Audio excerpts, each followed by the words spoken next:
Buenos días, compañeras y compañeros, representantes de organizaciones populares, de organizaciones sociales, ciudadanas y ciudadanos comprometidos con el bienestar del pueblo panameño, con el desarrollo de nuestro país. Primero que nada, nuestra cordial bienvenida a la mesa 2, Salud y Educación como Derechos Humanos, pidiéndoles disculpas por no haber podido acceder hasta este momento. Una nación no debe juzgarse por cómo trata a sus ciudadanos con mejor posición, sino por cómo trata a los que tienen poco o nada. Nelson Mandela. En el centro de la pandemia ha quedado al desnudo la sobreposición del egoísmo sobre los derechos humanos y sociales. La desigualdad ya insostenible, producto de un neoliberalismo antisocial por naturaleza, ahora se profundiza con la derivación de contagios y muertes. Con la decisión de la mayoría de los gobiernos de América Latina y el mundo, la pandemia ha generado potencialmente su mayor sacrificio en salud, vida y educación. Vamos ahora a compartir con los distinguidos panelistas de esta mesa, todos con una hoja de vida de amplia experiencia que leeremos brevemente. Cada uno tendrá en su orden 20 minutos para su presentación. Los participantes podrán hacer comentarios y preguntas por escrito a través del chat de YouTube al final de las conferencias. Los aportes de los conferencistas, panelistas y asistentes al foro serán la base del informe de relatoría que será presentado en la clausura del foro. Bien, al final en la clausura podremos compartir a consideración de todos las resoluciones y conclusiones y la declaración final propuestas por las organizaciones que participan en el mismo. Voy a leer brevemente los aspectos generales de los participantes conferencistas de la mesa. Vamos a tener en primer lugar la conferencia La crisis del COVID-19 y la solidaridad internacional para enfrentarlo. Para ello, el doctor Claudio Katz, argentino, licenciado en Economía y doctor en el área de Geografía, quien dirige proyectos de investigación en la Universidad de Buenos Aires y es investigador del Consejo Nacional de Ciencia y Tecnología, coordinando varios trabajos en Claxo y miembro del Instituto de Estudios de América Latina y el Caribe. Se desempeña como profesor a nivel de grado, posgrado y doctorado y ha sido profesor invitado en diversas universidades de América Latina. Su último libro, La teoría de la dependencia, 50 años después, en el 2018, recibió el Premio Libertador del Pensamiento Crítico. Otros libros del doctor Katz, Neoliberalismo, Neodesarrollismo, Socialismo, las disyuntivas de la izquierda en América Latina y el rediseño de América Latina, ALCA, Mercosur y ALBA, entre otros más, producto de sus investigaciones sobre el capitalismo contemporáneo, que ha puesto a disposición y que después les mandaremos a ustedes el link para el acceso a la amplia producción del doctor Katz. La doctora Nubia Piqueras Grosso, a quien le doy el título, y ella me dice, no, bueno, para nosotros el desarrollo profesional en la vida es parte de nuestros haberes. La doctora Nubia Piqueras Grosso nos va a compartir negocio farmacéutico y la carrera por la vacuna contra el virus del COVID-19. Licenciada en periodismo, graduada en la Universidad de La Habana, con varios posgrados y diplomados en el área de especialización. Fue Premio Anual de Periodismo Científico Gilberto Caballero 1997 por la obra del año Distinción Guido García Inclán 1996 al mejor trabajo periodístico en el género editorial, y la medalla Félix El Musa, que otorga la Unión Nacional de Periodistas de Cuba por la trayectoria en el ejercicio de la profesión. La doctora Nubia Piqueras fue jefa de redacción en la agencia latinoamericana Prensa Latina, conocida por todos en su trayectoria internacional, y se desempeñó como jefa de redacción de Cultura y el Departamento de Productos Multimedia, segunda corresponsal en México y corresponsal jefa en Panamá desde 2015. El doctor Julio Osorio, quien compartirá la visión estratégica de las políticas de salud como un derecho humano. Doctor en medicina, graduado en la Universidad de la Amistad con los Pueblos Patricio Lumumba de Moscú, especialista en medicina interna, especialista en medicina del enfermo en estado crítico y terapia intensiva, posgrado en salud pública.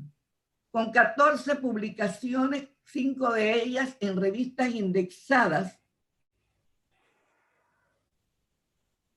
coautor de varios capítulos en diversos libros, expositor en más de 80 foros nacionales e internacionales en los últimos años, miembro de diversas fundaciones y asociaciones en su campo especialidad, en algunos de los cuales ha ocupado la presidencia.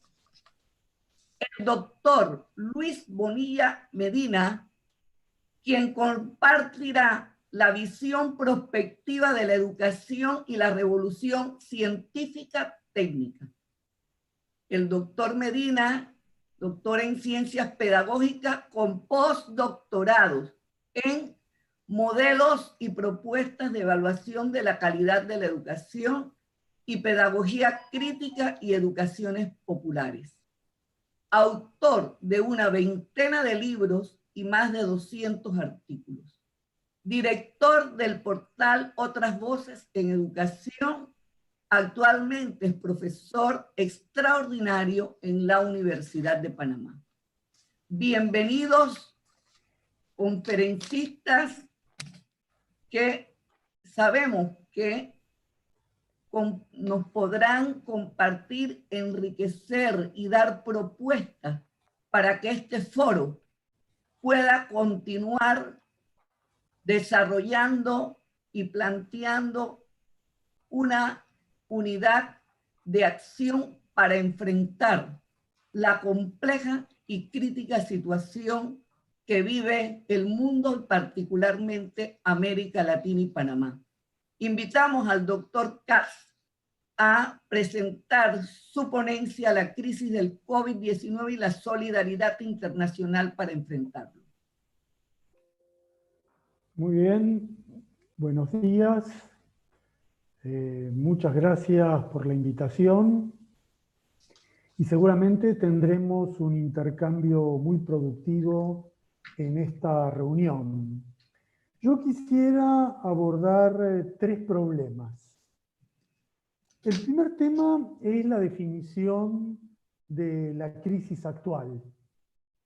En mi opinión, atravesamos en el mundo una pandemia que es una calamidad natural potenciada por el capitalismo. El virus se ha expandido en forma dramática bajo un sistema social regido por la desigualdad, por la miseria, por la explotación. y detonó tensiones previas que ya existían, tanto en el plano de la financiarización como en el plano de la sobreproducción mundial de mercancías. Es decir, había previamente condiciones críticas en la economía. La crisis actual es ya superior a la del 2008. Se espera una caída del Producto Bruto Global del 5%, con un tercio de los empleos amenazados. Hay grandes incógnitas sobre la salida, no se sabe si habrá un rebote o un prolongado estancamiento. Lo que sí existe es un inédito socorro estatal, un gasto público mundial 2 veces superior al que vimos en la crisis del 2008-2009, con impactantes déficits fiscales y una deuda privada que está en un punto crítico y que augura una oleada muy significativa de quiebras.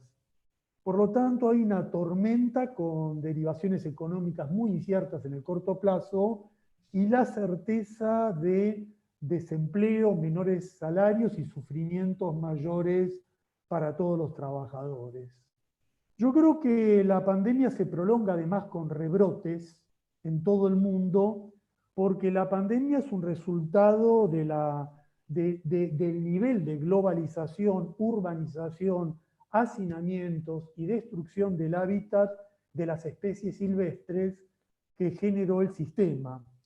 Hemos visto una globalización de la producción y del consumo sin ningún correlato equivalente en el plano sanitario, y por eso el sistema global no pudo anticipar, evitar y manejar el coronavirus. Y la misma tensión vemos en la actualidad con la elaboración de la vacuna.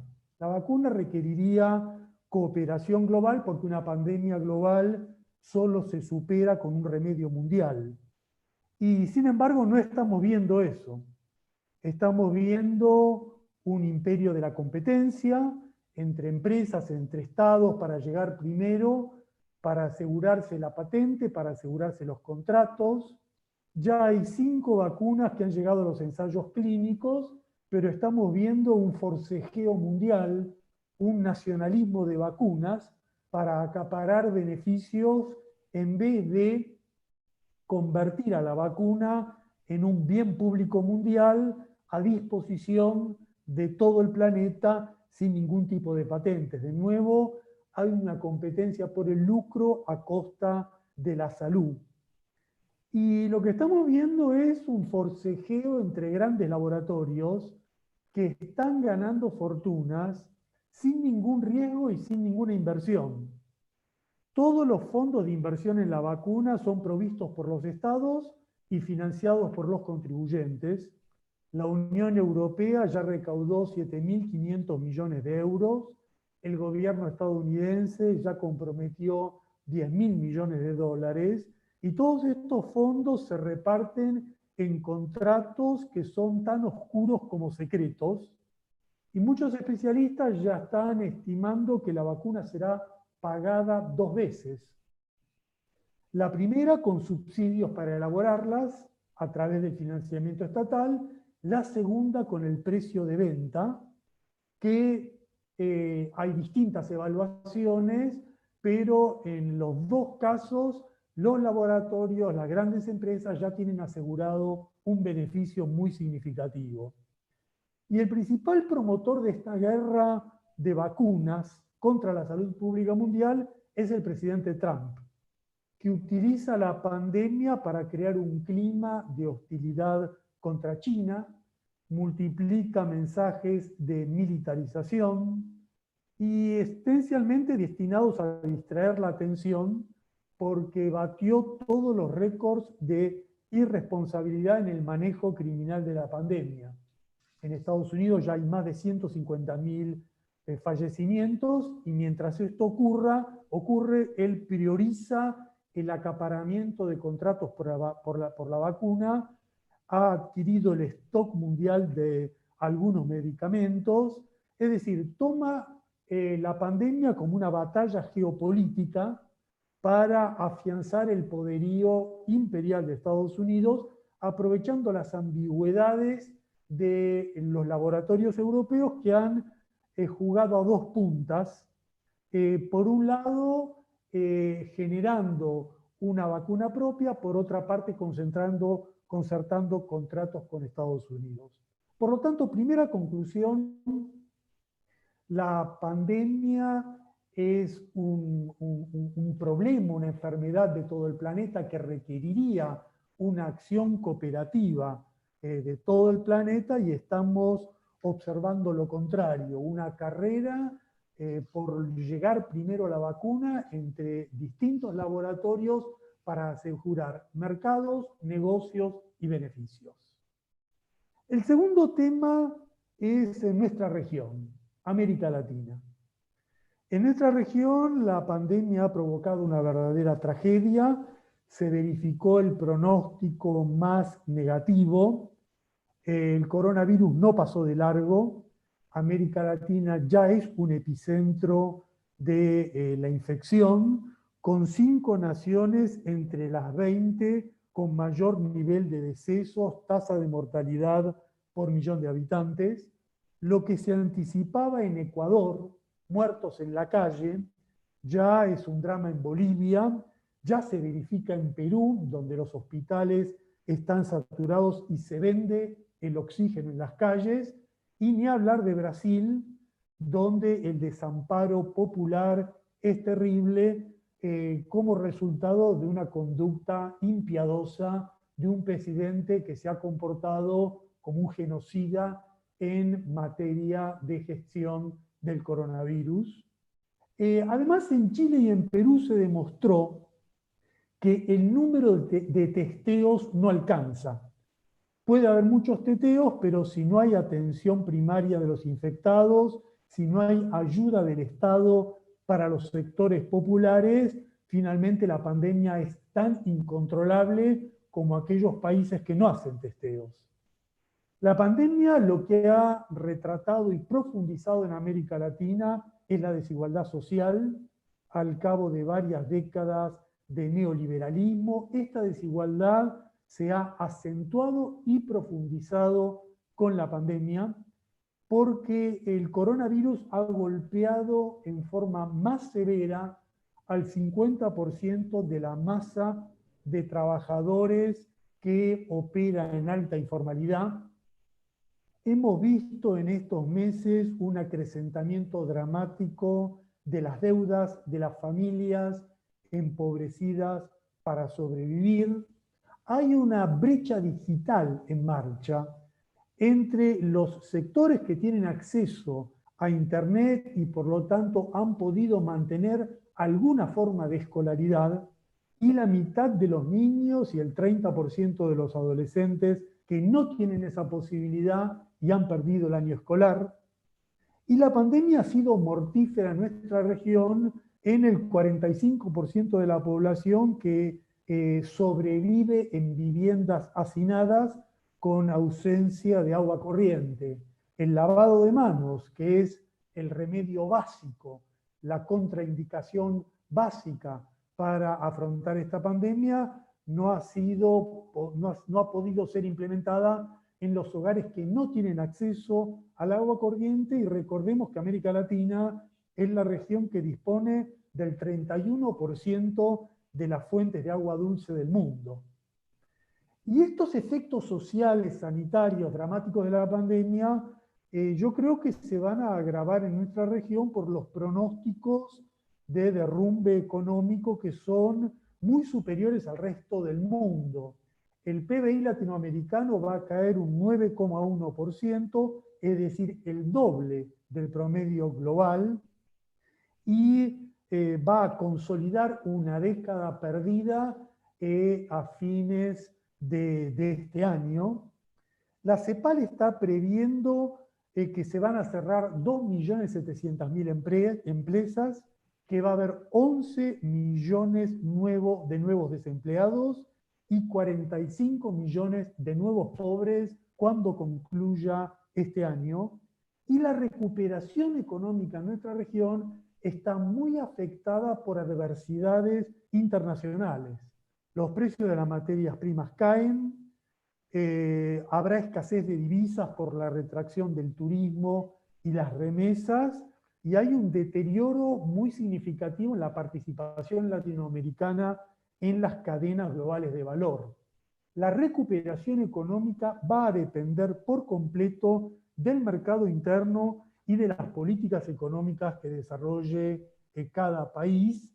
Por lo tanto, los problemas del neoliberalismo y del capitalismo dependiente van a volver a estar sobre la mesa en una región que está afrontando la renovada agresividad de Trump, que está buscando recuperar terreno exhibiendo fuerza en nuestro hemisferio, por eso la campaña por frenar la participación de China en los intercambios comerciales de nuestra región, por eso las bases militares en Colombia, por eso el nuevo papel que tiene la OEA, el acoso a Venezuela y el embargo a Cuba como políticas de Estado que está desarrollando Trump en medio de la pandemia. En vez de aligerar esta agresión, ha profundizado esta agresión en sintonía con los gobiernos derechistas que en la pandemia han sido gobiernos negacionistas. Han sido gobiernos que han exhibido un nivel mayúsculo de crueldad y despreocupación por la salud y total indiferencia frente a la vida humana. Bolsonaro es el caso más extremo, es el caso de una conducta alocada, una ideología lunática, una persona que se ha comportado como un Calígula y que yo creo que hasta inventó su propio contagio para demostrar que la pandemia no es grave, para exhibir de que la gente tiene que contagiarse y tiene que quedar en pie con esta visión de darwinismo social, quienes pueden resistir la enfermedad y los ancianos, los enfermos, los desamparados, que mueran.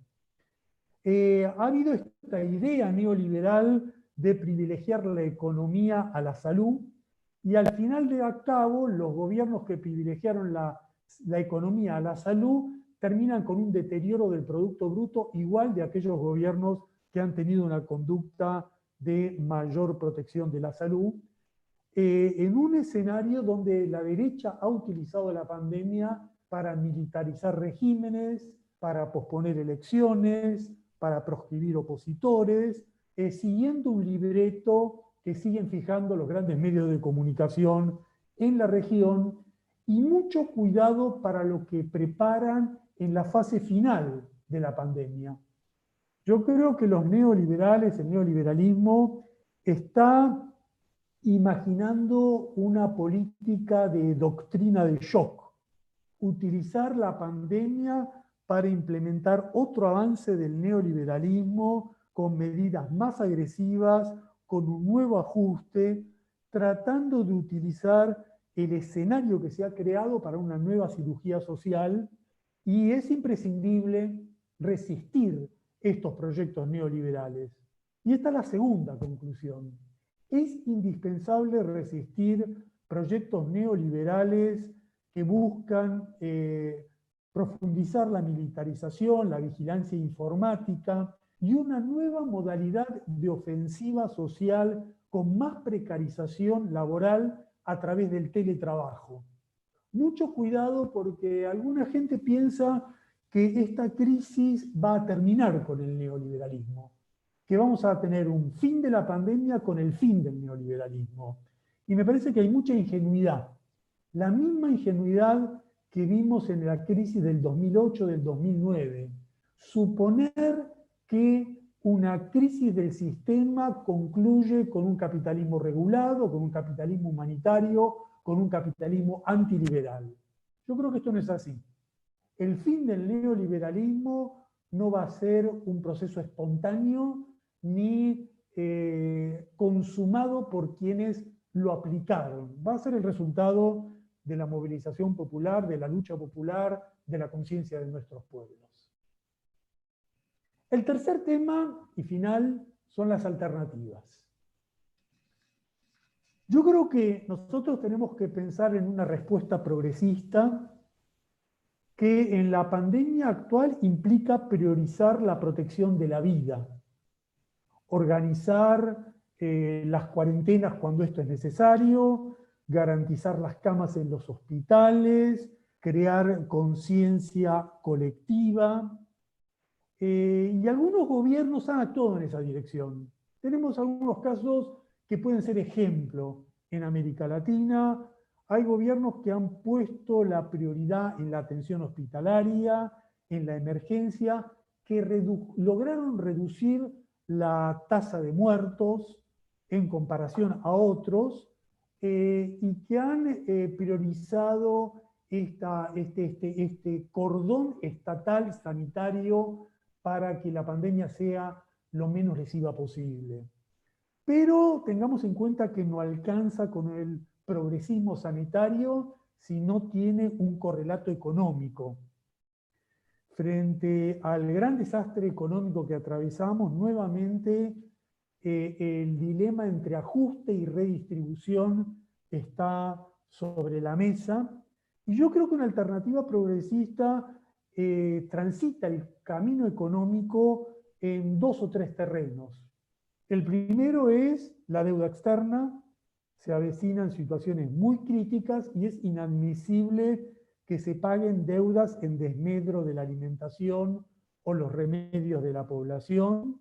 Se discuten muchas alternativas, condonaciones, quitas, auditorías, suspensiones de pago. Bueno, esto es decisivo porque no hay recursos y los recursos deben ser destinados para socorrer a nuestros pueblos.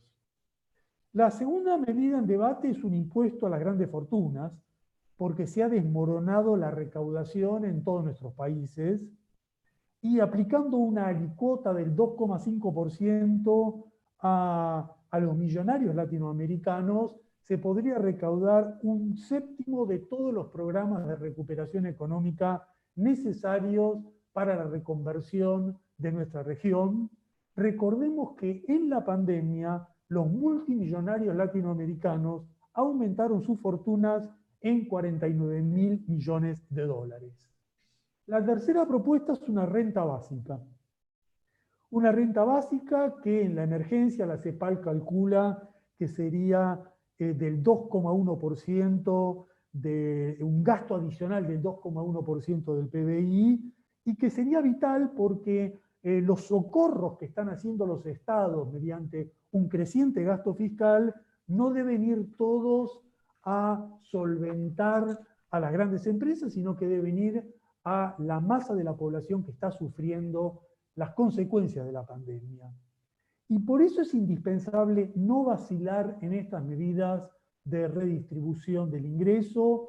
Hay que superar la ingenuidad en que estamos ingresando en un mundo donde el Fondo Monetario se va a convertir en un organismo benevolente. Ya lo vimos en el 2009, ellos en la crisis adoptan una actitud compasiva, favorable al gasto social, apenas la economía vuelve a equilibrarse, se olvidan de esos mensajes y exigen nuevamente ajuste y beneficios para las minorías. Por lo tanto, tenemos que trabajar por alternativas, tenemos que trabajar por un programa y lo tenemos que hacer construyendo una alternativa popular en la lucha popular. Hemos tenido varios meses de adversidad porque la pandemia desarticula el funcionamiento de las organizaciones populares, obstruye la movilización, las asambleas, la deliberación. Hemos tenido meses de desmovilización, pero yo creo que ya hay un fuerte y significativo resurgimiento de la resistencia popular. Especialmente pondría el foco en 2 países que van a marcar quizás la tónica inmediata. Uno es Chile, donde resurge la lucha y ya hubo 2 éxitos importantes en la obtención del 10% de los fondos de retiro a las AFJP. El segundo país clave es Bolivia, porque ahí hay una lucha contra una dictadura que quiere posponer elecciones y el movimiento popular está arrancando la realización de las elecciones que junto con el plebiscito en Chile pueden forjar un giro en el escenario latinoamericano, y todos estamos bajo la impronta de esta gran rebelión antirracista de Estados Unidos, esta primera gran acción callejera de impacto internacional que ha reiniciado la protesta a escala global. Por lo tanto, concluyo, estamos en un momento donde no solo hay pandemia, no solo hay sufrimientos, también hay una revalorización de la salud pública, también hay una acción colectiva, también hay una labor comunitaria, también hay actitudes contrapuestas con la codicia, con el egoísmo. Tenemos el ejemplo invalorable de los médicos cubanos recorriendo países en su labor de solidaridad. Y yo creo que en este contexto, foros como este, reuniones como esta, permiten la maduración de proyectos alternativos en la idea que nuestras vidas son más importantes que las ganancias de los millonarios y que debemos construir un futuro que penalice la codicia y premie la solidaridad. Muchas gracias.